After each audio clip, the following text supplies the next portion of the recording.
नमस्कार दोस्तों। कोई देश आज़ाद होने के 2 महीने के भीतर ही किसी दूसरे देश पर आक्रमण कैसे कर सकता है? जी हाँ, हम बात कर रहे हैं पाकिस्तान की। क्यों पाकिस्तान ने आज़ाद होने के 2 महीने के भीतर ही कश्मीर पर आक्रमण कर दिया? और कश्मीर के राजा महाराजा हरि सिंह ने कश्मीर को स्वतंत्र रखने का निर्णय क्यों लिया था? और फिर कश्मीर को भारत में विलय क्यों किया? और भारत ने कश्मीर की मदद कैसे की? जानेंगे इस वीडियो में। वीडियो को पूरा जरूर देखिए। दोस्तों, आपसे मेरी एक रिक्वेस्ट है कि प्लीज़ इस चैनल को सब्सक्राइब करें। हेलो एवरीबॉडी, नेक्स्ट जन जीएस सब पर मैं राहुल टैवर आपका स्वागत करता हूं। दोस्तों, इस वीडियो में हम बात करेंगे कश्मीर समस्या की और इससे जुड़े हुए बहुत सारे पहलुओं के बारे में। 1946 में ही ये तय हो गया था कि अंग्रेज 1948 से पहले भारत को छोड़कर चले जाएंगे और भारत को आज़ाद करने के लिए ब्रिटिश पार्लियामेंट में इंडिया इंडिपेंडेंट एक्ट पास होता है। और इस एक्ट के द्वारा तय हुआ कि भारत 2 स्वतंत्र देशों में विभाजित होगा, इंडिया और पाकिस्तान। इस समय भारत में लगभग 565 रियासतें थीं, जिनमें से अधिकतर इंडिया और पाकिस्तान में मिल चुकी थीं। जब यहाँ से अंग्रेज गए तो देसी रियासतों को स्वतंत्रता प्रदान की गई कि चाहे तो वो पाकिस्तान में मिल सकती हैं या वो भारत में मिल सकती हैं। और इसके साथ साथ उनको एक तीसरी स्वतंत्रता भी दी गई कि यदि वो चाहें तो अपना स्वतंत्र अस्तित्व भी बनाए रख सकती हैं। इस तीसरी चॉइस ने ही समस्या को उत्पन्न किया। 1947 आते आते सारी की सारी रियासतें सेटल हो गई थी। केवल 3 देसी रियासतें बची थीं, जिनमें कश्मीर, जूनागढ़ और हैदराबाद आती हैं। आज हम बात करेंगे कश्मीर की।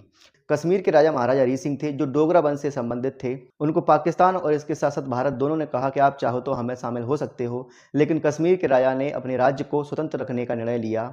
जो उनका व्यक्तिगत निर्णय था, उनके हिसाब से वो सही भी था, क्योंकि भविष्य किसने देखा था। उनको लगा कश्मीर में बहुत सारे रिसोर्सेज हैं, फलों की खेती होती है, इसके साथ बहुत अधिक मात्रा में टूरिस्ट आते हैं, जिससे हमारी इकोनॉमी ठीक प्रकार से चल सकेगी। दोस्तों, कश्मीर की ज्योग्राफिकल पोजीशन ऐसी है कि वो इंडिया और पाकिस्तान दोनों से बाउंड्री शेयर करता है।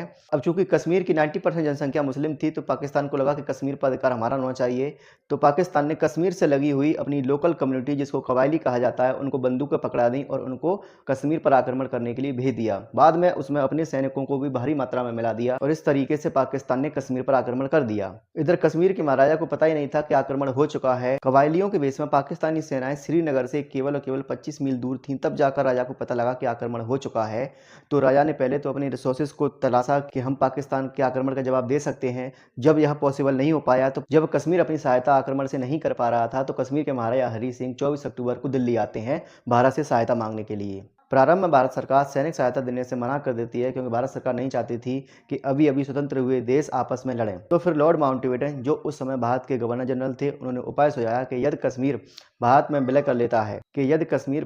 कर लेता है तो कश्मीर भारत का अभिन्न अंग हो जाएगा और भारत अपने क्षेत्र की रक्षा करेगा। और इस तरह 26 अक्टूबर 1947 को महाराजा हरि सिंह विलय पत्र पर सिग्नेचर करके जम्मू कश्मीर के लिए रवाना हो जाते हैं। 27 अक्टूबर को भारतीय सेनाएं हवाई मार्ग से श्रीनगर पहुंच जाती हैं और परिस्थिति को अपने नियंत्रण में लेती हैं और भारतीय सेनाएं पाकिस्तानी सेनाओं को पीछे ढकेलना शुरू कर देती हैं। कुछ समय बाद भारत सरकार लॉर्ड माउंटबेटन की सलाह पर इस पूरे मामले को सुरक्षा परिषद में रिपोर्ट करती है। सुरक्षा परिषद 5 राष्ट्रों के सदस्यों का एक दल समझौते का मार्ग ढूंढने के लिए कश्मीर भेजता है और फिर अपनी रिपोर्ट देता है। उस रिपोर्ट में यह तय होता है कि पाकिस्तान अपनी सेनाएं हटाए। वहीं दूसरे बिंदु में बात होती है कि जब पाकिस्तान अपनी सेनाओं को हटा लेगा, तो भारत भी अपनी सेनाओं को कुछ हद तक हटा लेगा। और तीसरा बिंदु यह है कि जब तक अंतिम समझौता नहीं हो जाएगा, युद्ध विराम की स्थिति रहेगी। और दोस्तों, आज तक यही स्थिति बनी हुई है। अंतिम समझौता नहीं हुआ और युद्ध विराम जारी है। इस बीच इंडिया पाकिस्तान में कई युद्ध हुए, जिनमें 1965, 1971 और फिर 1999 का कारगिल युद्ध, जिनकी बात हम आगे के नेक्स्ट वीडियोज में करेंगे।